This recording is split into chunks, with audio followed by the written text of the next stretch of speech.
there are many reasons for which the societies should go for the redevelopment, but always first thought which comes in mind of the members is the commercial benefit.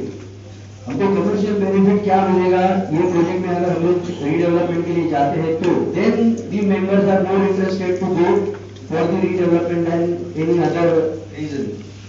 So benefits out of redevelopment they depends on the profit earned by the developer. The developer who enters into your project, whatever he will earn from that he is going to part. So from that he is going to part you the benefits.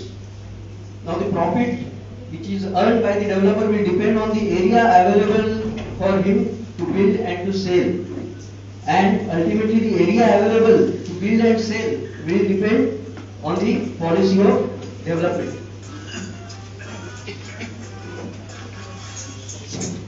Now the policy of development decides how much maximum FSI one can consume on net plot area. So now here I have used two technical terms. One is net plot area and another one is FSI. So what they are, let us understand that. Now the net plot area is original plot area less setback area. जब मुंबई का development चालू हुआ तो road बहुत छोटे थे, तो roads को बड़ा बनाने के लिए रोड्स के आजू बाजू में जो भी प्लॉट्स थे वहां उसमें से रोड लिया गया, रोड के लिए एरिया लिया गया which is called as a setback area. तो ओरिजिनल प्लॉट्स जो थे वो छोटे हो गए. सपोज आपका ओरिजिनल प्लॉट था 1000 स्क्वायर मीटर का, उसमें से रोड के लिए अगर आपने एरिया दिया 2000 स्क्वायर मीटर का तो आपका नेट प्लॉट हो गया 800 square metre. And on all the calculations, all the FSI calculations are done on this net plot area and not on the original plot area. So what is the benefit of the setback area given to the BMC? So that also we will discuss as the presentation will go on.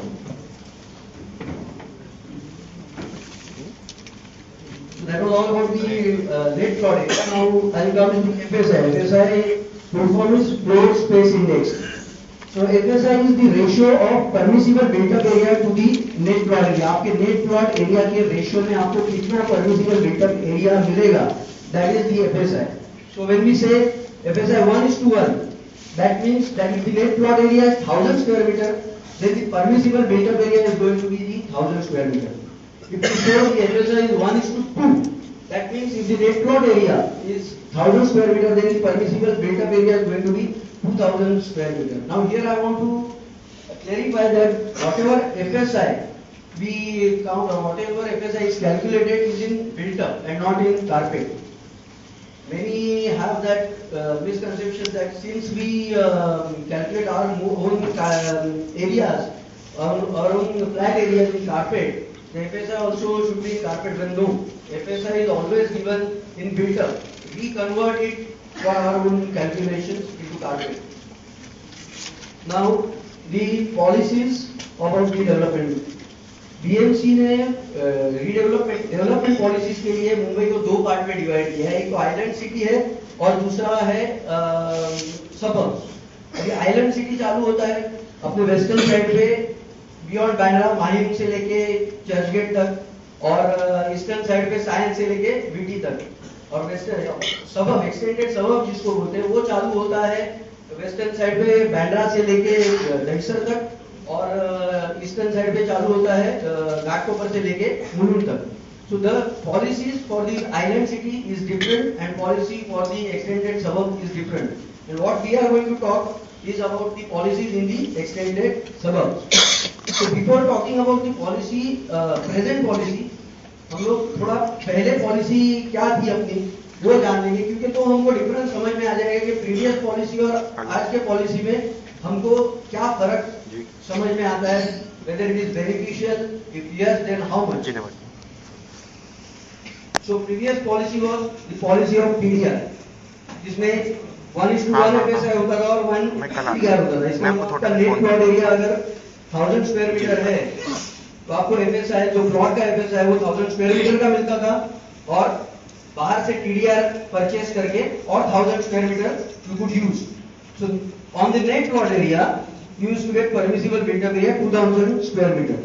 अभी जैसे मैंने पहले बोला था कि अपना road setback जो हमने दिया इसमें, उसका हमको क्या बेनिफिट मिलता था। तो इसमें ये जो 1000 स्क्वायर मीटर का जो TDR परचेस करने का है, उसमें से हमको जितना हमने रोड के लिए एरिया दिया है उतना हमको कम परचेस करना पड़ता था। मेंबर्स को क्या लगता है कि मेरा नेट प्लॉट एरिया 1000 है पर मैंने रोड में 200 दिया है, तो I should get 1:2 plus my road setback. So it is not like that. Road setback का सिर्फ आपको मॉनेटरी बेनिफिट मिलता है, जो कि आपको उतना TDR कम परचेस करना होता है।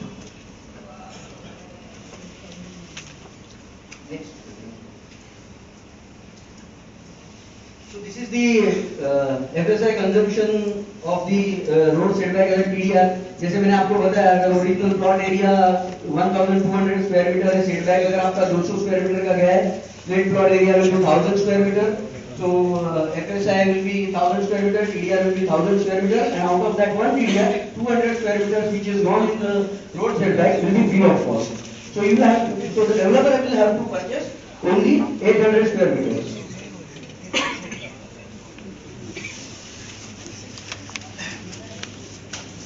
नाउ ये हमारा एक बेसिक बिल्टअप एरिया का कैलकुलेशन हो गया 1:2 FSI मिलता बिल्टअप एरिया। इसके ऊपर भी BMC कुछ एरियाज कंस्ट्रक्ट करने के लिए अलाउ करती थी डेवलपर को, जो FSI में काउंट नहीं होता था। So what are those? एक तो 10% बालकनी मिलती थी रेसिडेंशियल एरिया के ऊपर, जो भी रेसिडेंशियल फ्लैट बनते थे उनको 10% बालकनी ऑफिशियली मिलती थी, जो FSI में काउंट नहीं होती थी। फिर अगर शॉप्स बनाते हैं डेवलपर, तो शॉप्स के नीचे और storage purpose 50% of the basement was allowed free of FSI। Basement और पोडियम फॉर पार्किंग, अगर पार्किंग की रिक्वायरमेंट है, अगर पार्किंग की रिक्वायरमेंट से भी ज्यादा पार्किंग प्रोवाइड करना चाहता है डेवलपर, तो डेवलपर यूज कर सकता था, डेवलपर ज्यादा उसके पोडियम बना सकता था आपको पार्किंग बेनिफिट्स के लिए।